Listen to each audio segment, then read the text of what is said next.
हजारों की संख्या में कार्यक्रमों का आयोजन किया जा रहा है और पिछले 9 दिन नवरात्रों में हम सब लोगों ने अनेकों कॉलोनियों और शहरों के अंदर शस्त्र पूजन के माध्यम से नौजवानों की शक्ति के जागरण के अनेकों कार्यक्रम किए। आज यह जो शस्त्र पूजन का कार्यक्रम है, यह केवल शस्त्र पूजन का कार्यक्रम नहीं है, यह हिंदू नौजवानों की शक्ति के जागरण का कार्यक्रम है, हिंदू समाज के शौर्य के प्रतीक का कार्यक्रम है। आज हम सब लोग शस्त्र पूजन कर रहे हैं, लेकिन यह हमारी लाखों वर्ष पुरानी परंपरा है।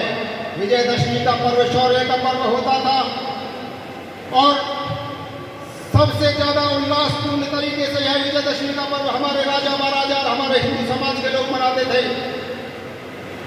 इस दिन अपने शस्त्रों का रख रखाव किया जाता था, शौष्टव प्रतियोगिताएं होती थी, वीरता से ओतप्रोत खेलों की प्रतियोगिताओं के आयोजन होते थे। लेकिन हम धीरे धीरे अपनी इस संस्कृति को भूलते चले गए और केवल हमने विजयदशमी के उत्सव को रावण दहन तक सीमित कर लिया। हम लोग नवरात्रि रखते हैं, विजयदशमी मनाते हैं, लेकिन हम क्यों मनाते हैं इसका हमारे आज के समय में युवाओं को पता नहीं है। 9 दिन जब दुर्गा माँ का हम लोग व्रत रखते हैं तो उसका क्या कारण है। 9 दिन माँ दुर्गा ने महिषासुर और रक्तबीज जैसे दानवों, असुरों और आतंकियों को मार करके इस पृथ्वी को आतंक से मुक्ति दिलाने का काम नवरात्रों में किया था। और भगवान श्री राम ने बुराई पर अच्छाई का प्रतीक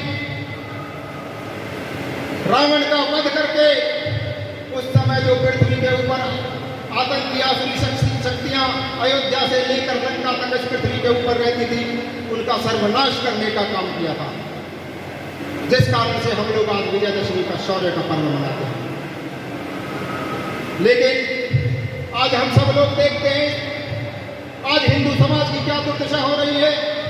जो हिंदू समाज सारे विश्व के अंदर फैला हुआ था, सारे विश्व में जो हमारी सनातन संस्कृति थी, वो आज केवल इस छोटे से भारतवर्ष में सिमट करके रह गए। 1400 साल पहले एक भी मुसलमान इस पृथ्वी के ऊपर नहीं था। तो उस समय कौन लोग थे? उस समय सारी पृथ्वी के ऊपर हिंदू सनातन धर्म को मानने वाले लोग हुआ करते थे। हमारी संस्कृति का कोई समय नहीं कब उत्पत्ति हुई। 1 अरब 97 करोड़ वर्ष पूर्व जब इस पृथ्वी की रचना हुई, तब से लेकर आज तक इस सनातन संस्कृति को हम लोग मनाते आ रहे हैं, मानते आ रहे हैं। लेकिन आज वर्तमान में क्या परिस्थिति है? आज हिंदू की दुर्दशा है। रामनवमी के जुलूसों के ऊपर पथराव होता है, हनुमान जी के रथ के ऊपर पथराव होता है। शुक्रवार को मस्जिद में हजारों की संख्या में जिहादी इकट्ठे होते हैं, मौलाना की तकरार होती है, नमाज पढ़ते हैं और नमाज के बाद सरेआम सड़कों के ऊपर दंगा नाच करते हैं।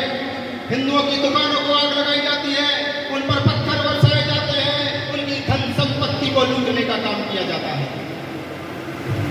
हमारी बहन बेटियों को लव जिहाद के नाम पर उठाया जाता है, बहलाया फुसलाया जाता है। हमारे लोगों की गले काटकर हत्या की जा रही है। कन्हैया लाल की हत्या होती है, किशन भरवाड़ की हत्या होती है, कृष्णा वाल्मीकि की हत्या होती है, कमलेश तिवारी को मार दिया जाता है। जो भी हिंदुत्व के समर्थन में आवाज उठाता है, उसे जिहादी शक्तियां समाप्त करने के लिए एड़ी चोटी का जोर लगा देती हैं। और ये सब किस कारण से हो रहा है? ये इसके कारण से हो रहा है कि हम लोगों ने अपने शौर्य को बुला दिया, अपने शस्त्रों को छोड़ दिया। हमने भगवान श्री राम की मर्यादा याद रखी, लेकिन उनके धनुष्बाण को भुलाने का काम किया। हमने भगवान श्री कृष्ण की लीलाओं का तो वंचन किया, लेकिन भगवान श्री कृष्ण के चक्र सुदर्शन को हम लोग भूलते चले गए। हम लोग माँ दुर्गा के व्रत करते रहे, लेकिन माँ दुर्गा की शक्ति को हम लोग भूल गए, जिसके कारण से आज जिहादी शक्तियां सर उठा रही हैं। अफगानिस्तान के अंदर 70,000 की संख्या में मुट्ठीभर जिहादियों ने वहां की 3 लाख फौज को शिकस्त दी और अफगानिस्तान के ऊपर कब्जा कर लिया। जब अफगानिस्तान के ऊपर 70,000 जिहादी कब्जा कर सकते हैं, तो आज इस देश के अंदर 5 लाख से ज्यादा मदरसे और मस्जिदों में आतंकवादी गतिविधियों को अंजाम देने का काम किया जा रहा है।